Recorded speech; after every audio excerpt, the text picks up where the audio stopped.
And a happy Halloween to everybody. It's 6 o'clock here at Reaper's Place in Aurora, and the little goblins and ghouls should be coming out pretty soon. The garden's all put away, all the plants in the back are put away. This is basically kind of all that's left, except for a few decorations in the front I'll show you. And I got lucky. Just before the end of the year, I was able to pick me up a Weber Smoky Mountain 22 smoker. I can't wait to use that.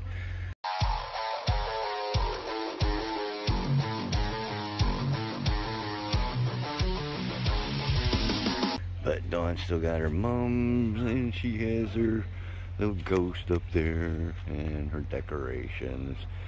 And you know, that's it. Now, when it gets dark out, she's got a light inside, and this thing looks really cool.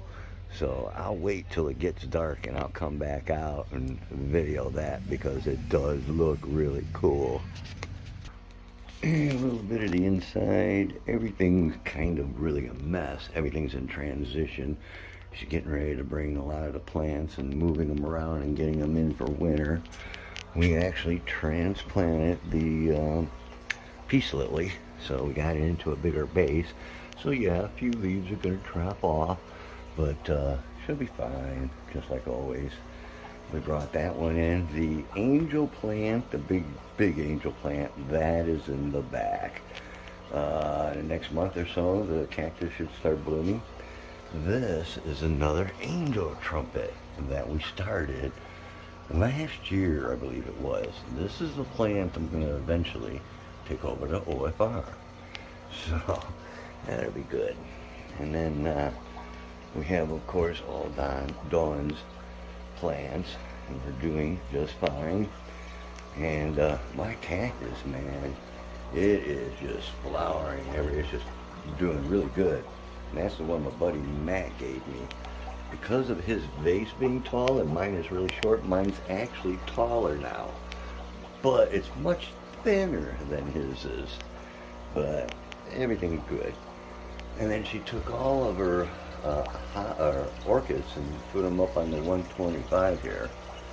And her asparagus over there. And of course the palm is over here.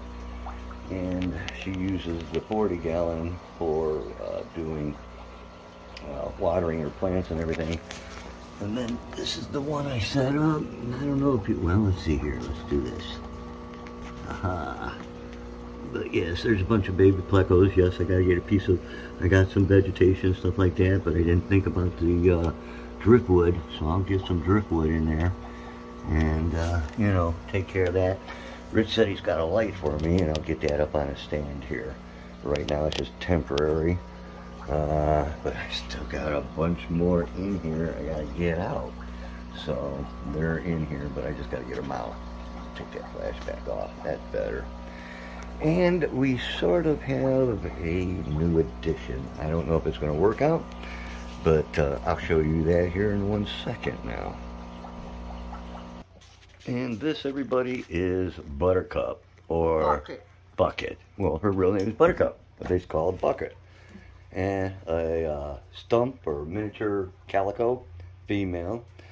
But Barnaby and them are not getting along. It's been 3 days now, and you know, you see him up there, but I tell you what, he keeps a real leery eye on her. She's beat him up once already. It is what it is. We try, so we don't know if it's going to work out or not. We'll give it a go, though. But you know, she's a friendly little cat, that's for sure. But I don't know. You can see Barnaby. He keeps a real tight eye on her. So he's been pretty much not in the living room, but either in the bedroom or in the plant room.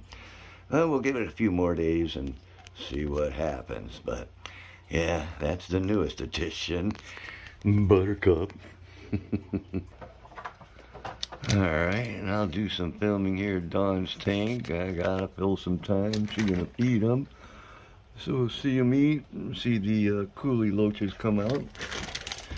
In the meantime, her Madagascar lace plant came back and bloomed twice. Not once, twice.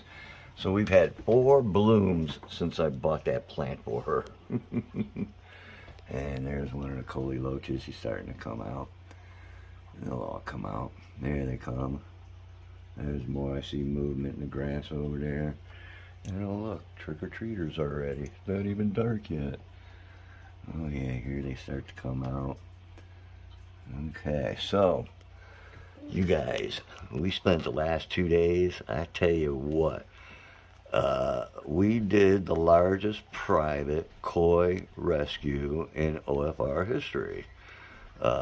This pond was fantastic. I can't wait for the video to come out, but I have to wait on Rich to come out first. And his ain't going to come out because him and Josh, they take turns. So I believe today's was Josh. Tomorrow, this is coming out. And then the next day, Rich is going to put out the first one, his, on the pond rescue or the koi rescue. And then mine will be out after that. But I tell you what, it was fantastic. The first day was fairly easy. We had to be back by 4. Blah, blah, blah. We figured we'd be back the next day and be out and have them gone. We counted, 100, 150 or so koi that we were supposed to pick up, and that's what they told us.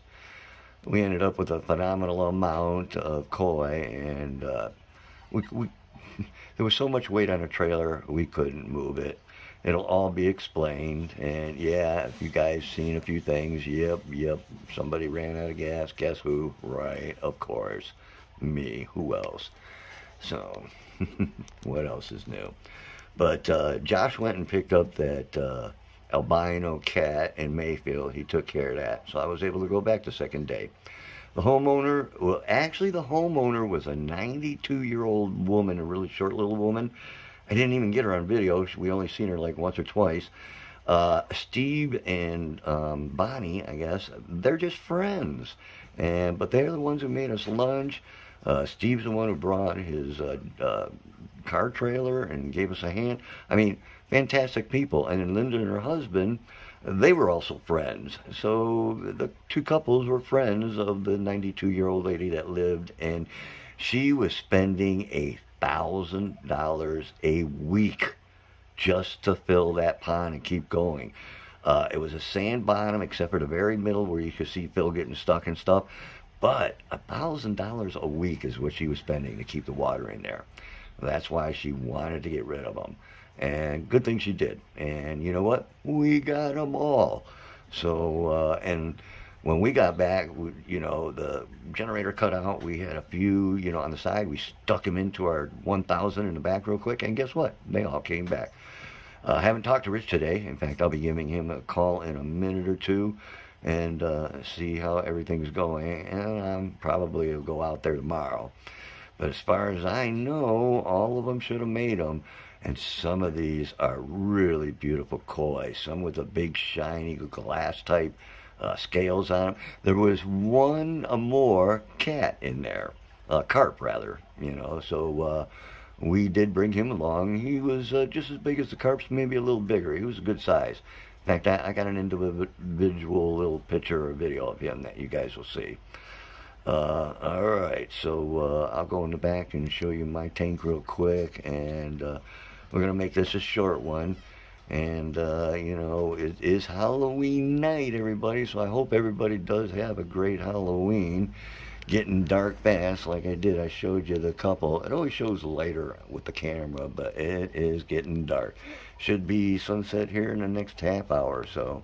So we'll have to get the lights on and everything like that. In fact, that's right, I gotta wait here.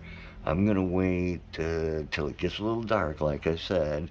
I'm gonna finish this up with a little shot of the front door, because that light that Dawn found and put in there with that skeleton front, yeah, it didn't look like much when I showed it in the front, but when you guys see this thing all lit up, it's awesome. So give me a few for it to get dark, and I'll jump back outside and show you what that looks like, and we'll call it an evening, and until the next video. So alright, and this is a video of the front door with that light I was telling you about. And actually that light we've had for like 3 or 4 years, and it's actually dying because the motion used to move a little faster than that. It looked a little neater, but it still looks pretty cool. So alright, so happy Halloween, everybody. Hope everybody, the little ones and the big ones, having parties and going out trick-or-treating, had a great time. So you guys stay fishy, my friends. Hit that like, subscribe, and share, and we'll go deeper with the Reaper.